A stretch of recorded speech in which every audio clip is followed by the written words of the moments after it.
Bonjour madame. Bonjour monsieur.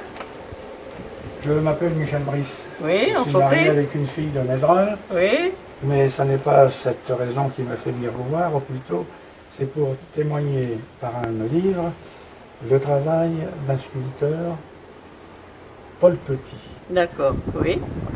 Et je pense que vous devez avoir finalement des sculptures de lui, se m'étonnerait du contraire. Oui, j'ai en effet une sculpture qui représente mon grand-père maternel. Très bien. Alors monsieur Petit a créé ce chef-d'œuvre, moi j'appelle ça un chef-d'œuvre, à partir d'un grand bloc de bois, comme ça. Et c'est taillé dans la masse. Il n'y a rien de collé. Même son filet de chasse, là, on ne peut pas, plus beau travail, je pense. C'était une passion pour monsieur Petit, c'était pas son métier, c'était une passion. Il faisait ça vraiment par goût, parce qu'il n'a jamais appris. C'est un ancien cultivateur, hein, monsieur Petit. Et ce goût lui est venu petit à petit, ça s'est amélioré et il a fait beaucoup de sujets.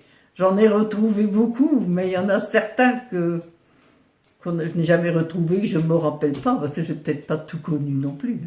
Pour moi, la découverte du sculpteur Paul Petit provient d'un livre, un petit périodique qu'un instituteur, un professeur a réalisé sur le petit village de Reménil par exposant 2 sculptures.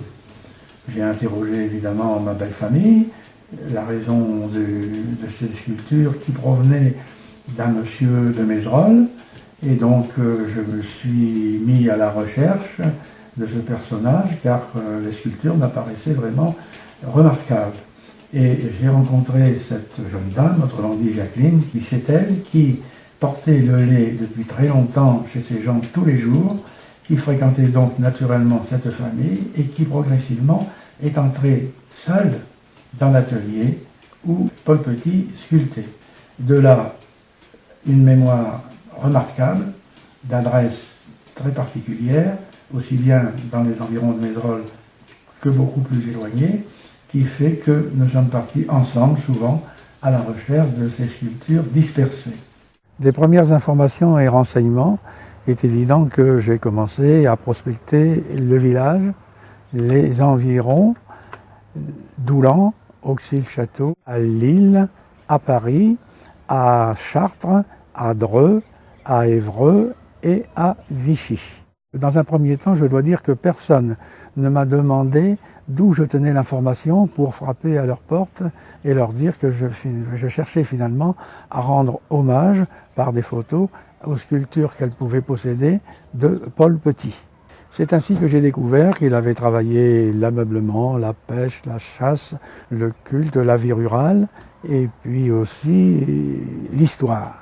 Et l'histoire est étonnante car en fin de compte on la retrouve en tableau et notamment le commandement unique. Alors que le livre rapporte plus de 100 sculptures sur les différents thèmes que je viens de donner, il est bien certain qu'il en existe encore d'autres et c'est tout à fait naturellement que je cherche encore.